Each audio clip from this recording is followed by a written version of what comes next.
Okay, and finally, for the last one,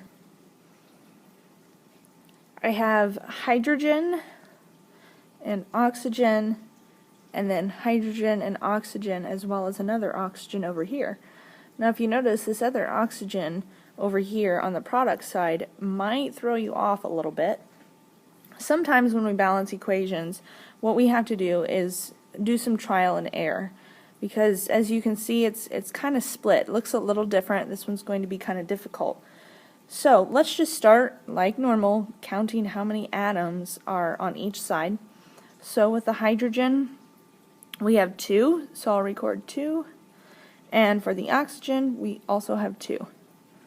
Over here, the hydrogen is 2. But the oxygen has 1 here and 2 over here. So we have to count both.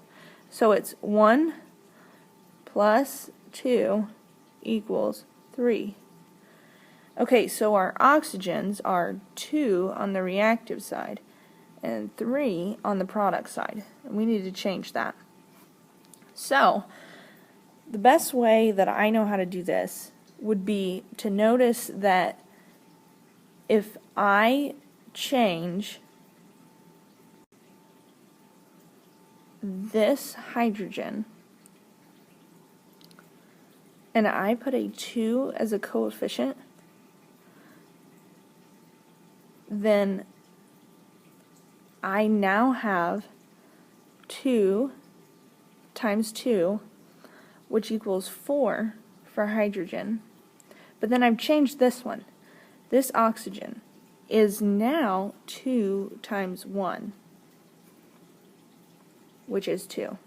So now I have 2 plus 2, because remember, I had the 2 that I recorded for over here, and now that equals 4. That's going to be a lot easier of a number to work with, because as you notice, the 2 on the reaction side is going to balance a lot easier with a 4 than it will a 3. So that's why I changed that. Okay, so now let's move on. I do need to change both the hydrogen and the oxygen on the reaction side, and I know that I need it to equal 4. I need both of them to equal 4. So I think about 2 times what would equal 4? Well, of course, that's 2. And I put that on both sides. Okay, so now if I record my 2, I record it in the coefficient spot. Looks like that.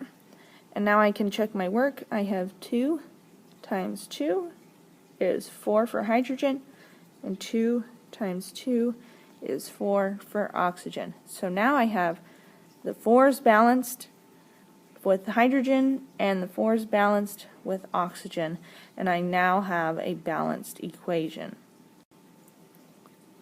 Okay, so finally, you guys are going to be in charge of doing this practice page by yourself. It's 7 problems, and then it has a challenge question down at the bottom. This assignment will be worth 7 points. However, if you attempt the challenge and you get it correct, then you will get 1 point extra credit. So you could end up with an 8 out of 7 if you get the challenge right. What I need you to do is complete this worksheet. I would recommend doing it in Notability, and then just submit it to CMDLD1.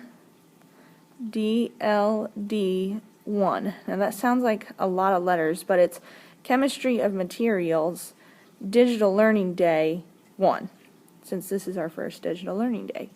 Once you submit either a screenshot or a PDF to CMDLD1, then I will grade it and I will give you points. Also, if you have any questions, feel free to email me or send me a message on Canvas, and I will get back with you as soon as I can. But just be sure that you look around on the module and you explore and try to make sure you're using all of the resources to help you. I've attached a game, and the game will definitely help you as you work through this worksheet. Again, if you have any questions, feel free to reach out to me. Good luck, guys.